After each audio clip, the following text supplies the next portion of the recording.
show what the Lord showed me in worship, and then I'd like to give I got to hear the culture agreement later. But the Lord was showing me what worship was going to be looking like in our new facility. So it may be a representation of what it looks like. But the biggest point he was making through all the things he showed me is we're going to diffuse the entertainment. So much of worship has become entertainment, which is ungod. It's actually man focused on man versus man focused on God. So I'm just going to kind of describe the things.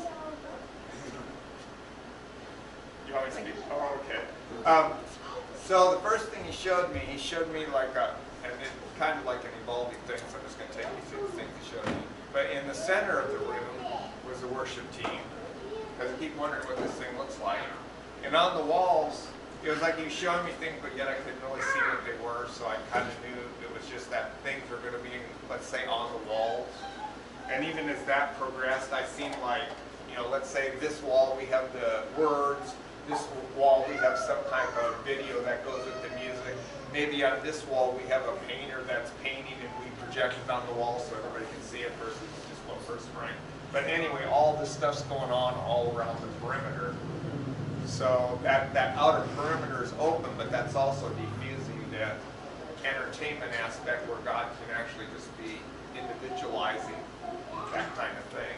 And then it even showed challenges. I seen then he kind of even broke up the worship team, and there was no center as such where the worship team was. I mean, obviously we would have to have a center place where sound is mixed and set, all we got to do with that. But I was he's even showing me, I said, well, you've got to build a round building. How do you make sound work in that? But really with the technologies we have with sound anymore, we can capture sound and we can put out sound and keep it separated. They got headsets for the musicians so they can hear the things they want to hear. And we can have our paintings where they do the thing they got to do.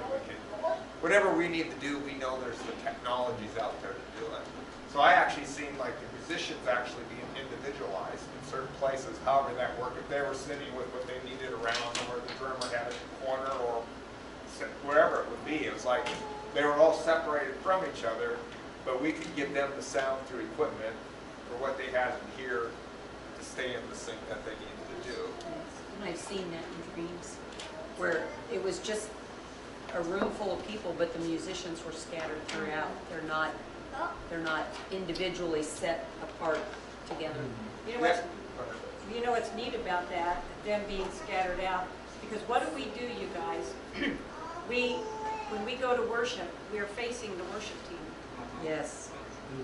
It's almost like, that's like the stage, so we're all facing that stage. And I always thought, well, that's got to shift somehow.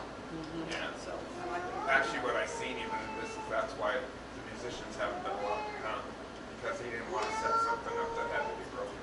Yeah. And so he just let us get to a place where he could release that thing. So yeah, what I see too is that the musician was individualized wherever he was, but it was just like the corporate body. They're just a different gifting. Sometimes it requires a tool or two with them to make that happen. But really, it was the body. So what I seen in this place, there was nowhere to hide. Yes. That environment was maybe not the same throughout the whole place of worship, but there was something going on everywhere. So there's no place to check out. Something was going on everywhere. And so then the tension had to be expanded, so that was held over the whole place the whole time. So I kind of seen that expansion needed to be there to hold that presence. You talk about bringing the presence in the environment, holding that over that whole environment, all that whole thing. So let's just stretch this a little farther. So what we're talking about of what we're building is going to stretch over this whole community or this region.